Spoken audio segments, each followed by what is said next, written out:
Welcome, ladies and gentlemen, to a special edition of Inside Grizzly Athletics. We're joined by Dr. Darin Wilson, Director of Athletics here at Georgia Gwinnett College. Darin, how are we doing? Man, doing great, thanks. On more than one front, I think a congratulations is in order here, whether it's AD of the Year, your third national championship, or recently being married. Is there one victory better than the other there? Well, yeah, the marriage is the best victory for sure, but it's been a good month and a half here. No question. We've had a lot of things, exciting things going on here with Grizzly Athletics, and appreciate you mentioning the AD of the Year. You know, very fortunate to have won that again. But the marriage has been great, and of course, Chase Hodges bringing us another national championship was super this past week. I want to talk about that Under Armour AD of the Year award coming from the NAIA level. That's the second time you've won this award. First time was in 2009, 2010 for your work at Union. This one this year for your work at Georgia Gwinnett. You know, one more satisfactory than the other? Well, I don't know about that. They're both different. It's always nice to be recognized by your peers. It's a peer-voted award, and so certainly appreciative of that. But just as we had a great group of coaches and staff at Union, we've got a great group of coaches and staff here at GGC. And as you know, this isn't done by me. This is done by everyone that works for us and for the Grizzlies. And so I don't think we could be blessed with a better group of people, and so for that, you know, any type of award an AD gets is because of the work of their people. So I greatly appreciate that, but it's nice to be recognized for sure for what's been going on here over the last 2 or 3 years. Absolutely, and maybe that's my next question is here, what is the foundation here at GGC to getting that AD of the Year award? Obviously it's fantastic leadership on your part, but who gets credit for you in all-encompassing 1 year of work? Well, you hire great people. I think that's the hallmark of what I've tried to do over my career is hire great people that come in, that do their jobs, that know how to do their jobs, and I kind of get out of the way. We like to lay a foundation, you know, really the overarching idea of what the athletics program is going to be like here at GGC. And then, you know, we let our people go to work. It's a group effort.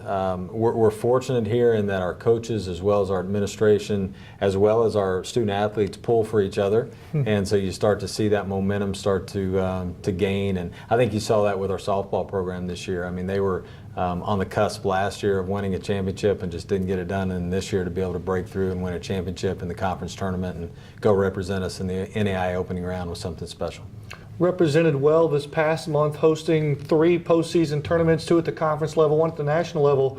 Is it great to see support from GGC administration at these events, whether it be Laura Maxwell, Stosh Brzezinski, our president here? What's it like to see those not only support you from a budget standpoint or a job standpoint, but when they physically come to our events? No, absolutely, and that's one of the unique things about this place as well, is we have a lot of support from the top down. And they'll come out, they'll be involved, they'll be engaged. Our FAR was here as well. I mean, it's just nice to see the types of folks that come out for these events. And really, I thought we showcased ourselves in Lawrenceville and Gwinnett County very well over the last 3 weeks, because a lot of people got to come in and out and spend money in our hotels and restaurants and really see what this community is all about. So big thanks to them as well. Of course, the mayor's always here, so we love seeing her. And just again, it was a great few weeks to showcase what we have here at Georgia Gwinnett College. You talk about winning.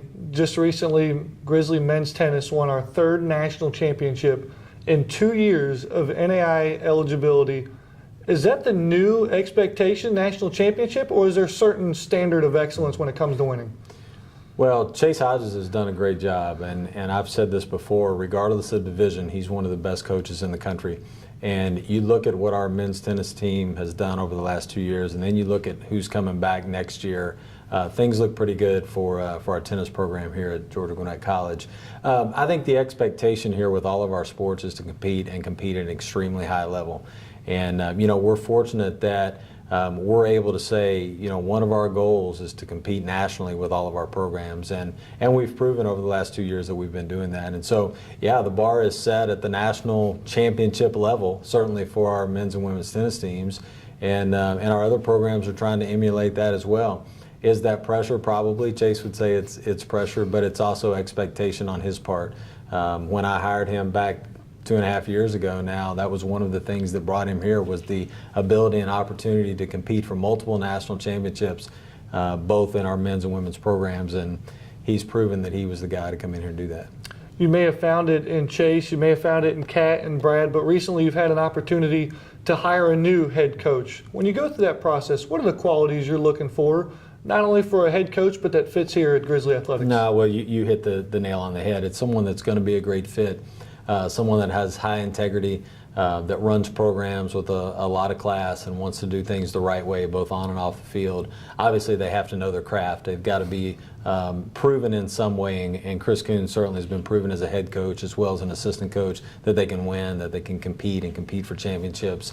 And it's also got to be someone that will come in and fit in well with the model that we're building here and we want to do here. We want someone that understands that their program is part of a bigger program in terms of Grizzly Athletics. It may not be the mainstay program, but it's going to be one of the mainstay programs. And it couldn't be more proud of what Chris has done this spring.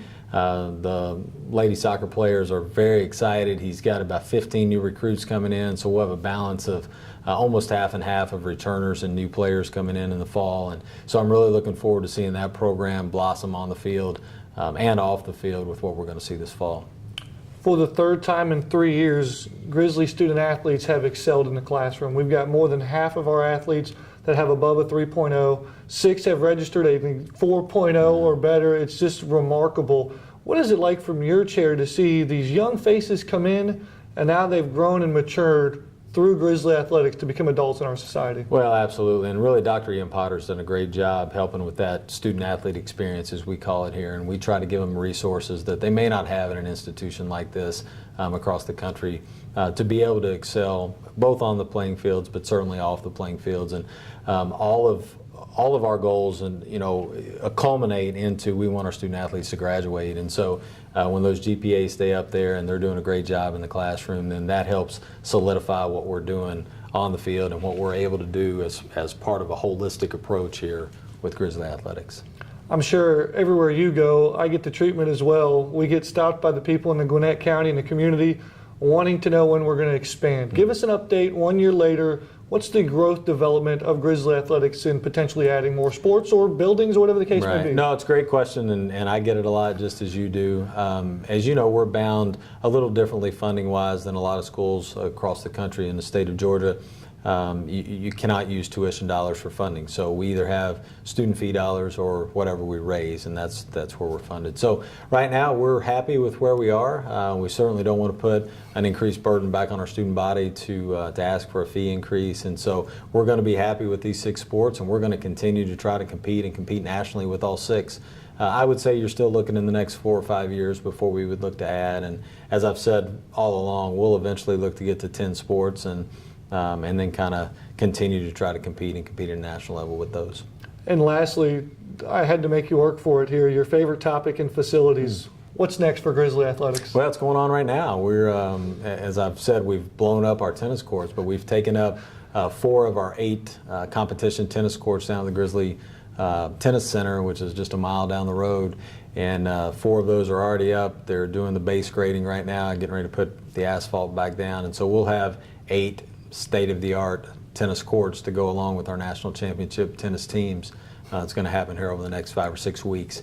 And then we'll continue to do some small things. We got a couple little surprises coming that we'll share a little later on in the summer with our viewers and our audience, that just little facility enhancements that I've been waiting on for about 2.5 years. So I'm excited to place that order and get that going. But it's good.